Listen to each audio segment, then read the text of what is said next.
Assalamu alaikum fam, happy Ramadan. Hope your Eid went fantastic. Today is Eid for me, and I want to say that I definitely think I leveled up this Eid.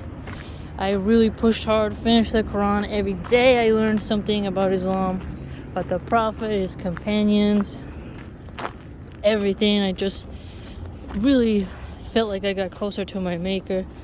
I leveled up my prayers, tried even harder to memorize certain surahs. That I'm getting there, and also memorizing little ayats. Trying my best to also pronounce the transliteration, getting there, practicing on my own obviously. And I must say that the change has definitely occurred, and I'm gonna keep up that pace, and I'm gonna try to my best to keep that going forward and not reduce anything. And yeah, I just am very thankful for how much I got to achieve all 6 prayers. I did not miss any of the prayers, and I also enjoy how the Qiyam prayer is like medicine for insomnia. It really truly is.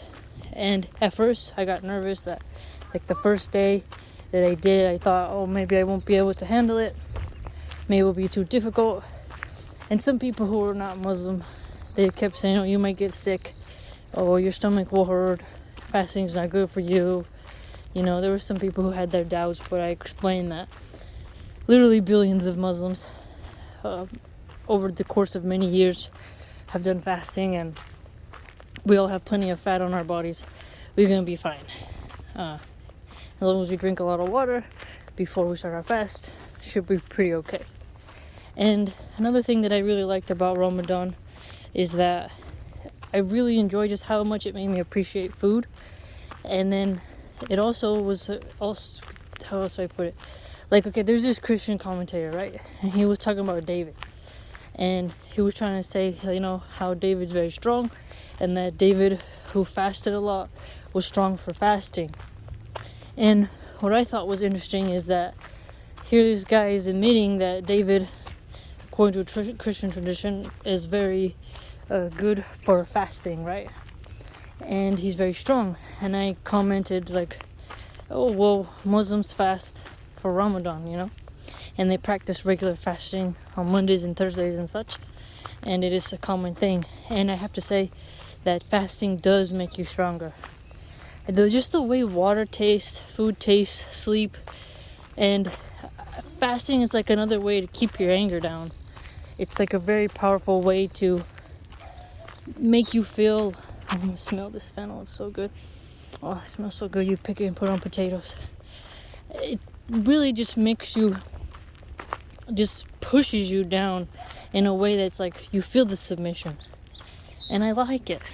And so I'm going to try to fast at least 3 days a month, as many Mondays and Thursdays as I can, but you never know what life throws at you. I'm going to try my best to keep that up. And then I got even more and more motivated during Ramadan as I was reading more hadiths and stuff to do the David Dawood challenge, you know, where you finish the Quran in 7 days, and then you do intervals of fasting. So 1 day yes, 1 day no for a 7-day period. And it can be done. Others have done it, and I'm going to try my best to achieve that. And I also bought a book on fiqh, but it hasn't showed up yet. I don't know, it's been a while now. I don't know where it is in the mail. I hope it didn't get lost, because I get kind of anxious waiting for new books. Maybe I'm just being impatient, but it hasn't arrived yet.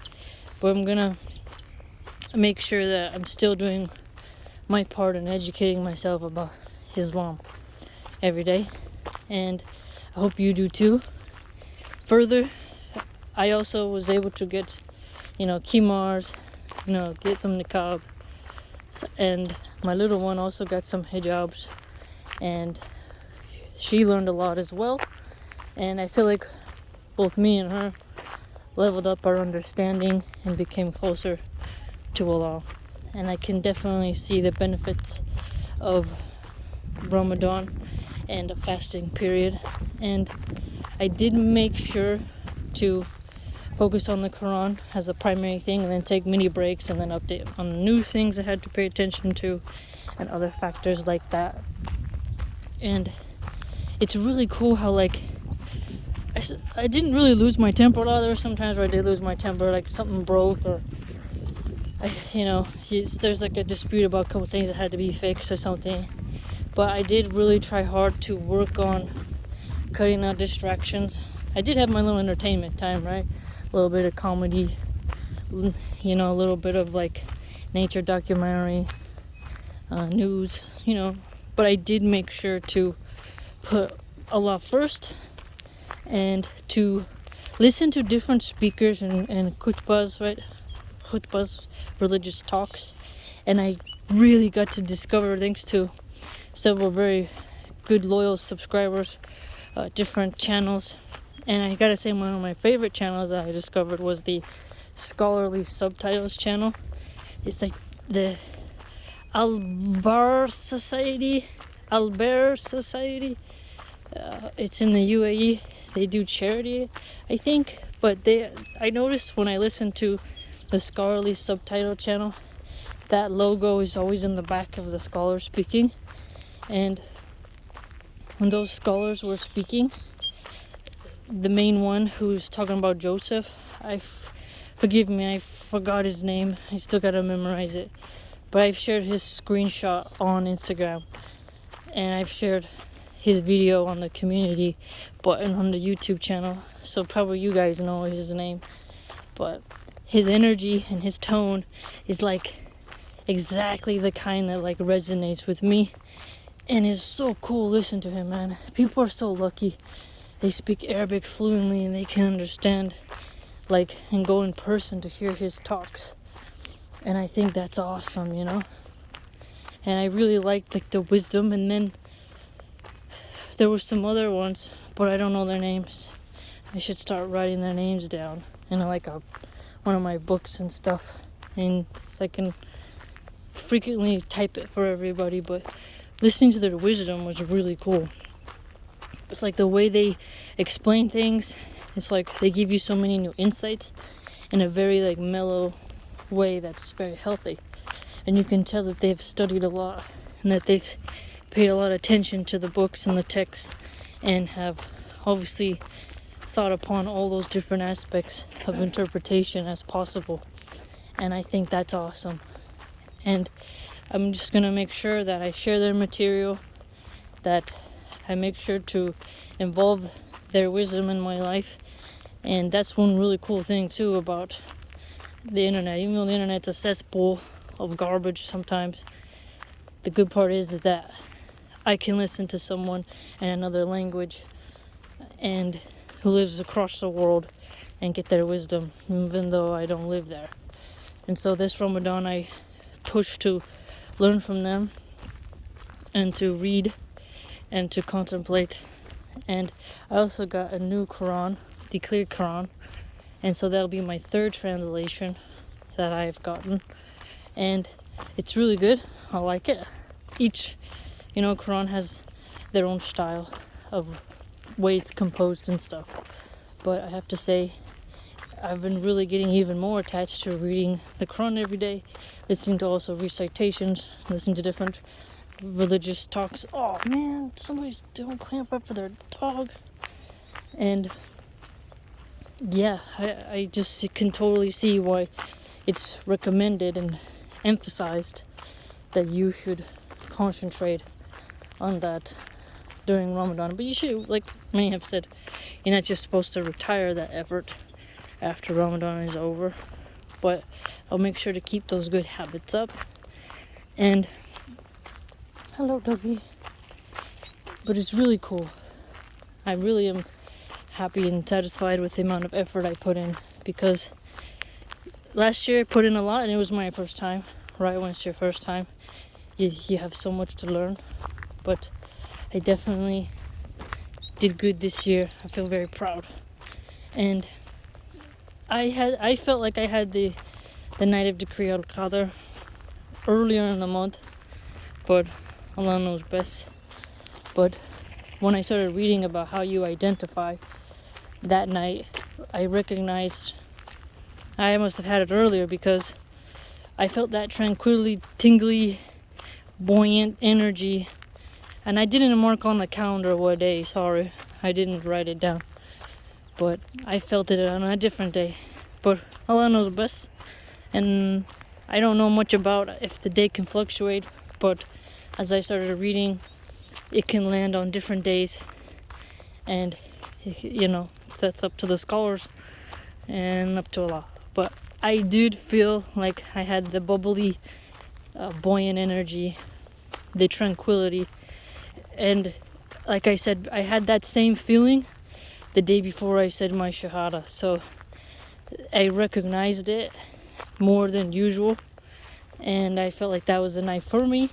But like I said, everybody has their own opinion. But I hope your Ramadan was going great. And I definitely, like I said, feel like I became a more authentic Muslim. I also had very cool majul dates. That's very good. I had organic majul dates, and that was nice. So I had nice water, and very thankful. I did a lot of meal preps so that when I woke up early in the morning, I, just had to reheat things in the fire pan.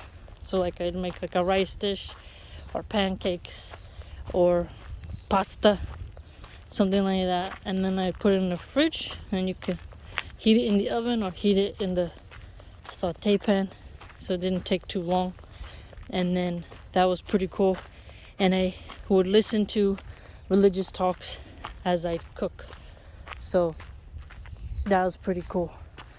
And I got to see a lot of different people's opinions and how they're doing it, and it was really awesome. I'm very thankful. And a lot of you, very educational. A lot of you were very helpful, and I thank you for it. And I hope your Eid goes awesome today. I got to have a nice treat. I got to have hazelnut latte and a nice donut for my Eid morning treat. I'm not sure if I'm gonna have Puerto Rican food like last year, or if I'm gonna have a Philly cheesesteak, because that's what I want to eat. That's what I want to have for my Eid. I don't have anyone to spend it with besides my little one. And the masjid, they had reservations, and there's a lot of regulations, and I couldn't fit in, so I don't get to go to the masjid. But maybe next year, inshallah, if I get to see another Ramadan, I can go to the masjid. Also for the whole month of Ramadan. They told us that they're not gonna have the kids classes till September. It's really depressing. I think these lockdowns have gone way beyond control. It's just insane. But the mosques are not the only ones complaining about the lockdown on restrictions on religious centers. I see a lot of signs on the Catholic Church of free the mass and we're essential. But what do you expect of liberals trying to suppress religion in the name of lab coat worshippers? They have extreme hate for the religious people who want to open. It's quite scary. They really say some of the most rude, vulgar things, very mocking things, where people say they want to go to worship and people say just horrible things. It's so dark, so evil. But I'll appreciate getting to go back when they open, though. I think it's really going to be a good experience when they open back up, and I'll be able to go, inshallah, for Maghrib and Isha, and then be able to participate in that. It's going to be great, I think. So happy Eid, and if you already celebrate Eid, what did you do? What did you do? I already made cookies the other day. I made some white chocolate cookies, a new recipe. Had too much butter for the recipe for my liking. Made them overly chewy. But I wanted to get a cookie cutter that has the crescent moon, but I figured, let me go to support a bakery if I want to get a pastry later. I'll go to the bakery and support them. And then next year maybe make my own, and maybe bring those cookies to the masjid if it's open for the little ones. participate in making food for everybody on Eid, or serving it or something like that, because I have some good culinary skills I can put to use. So happy Eid, and I'll make another video later.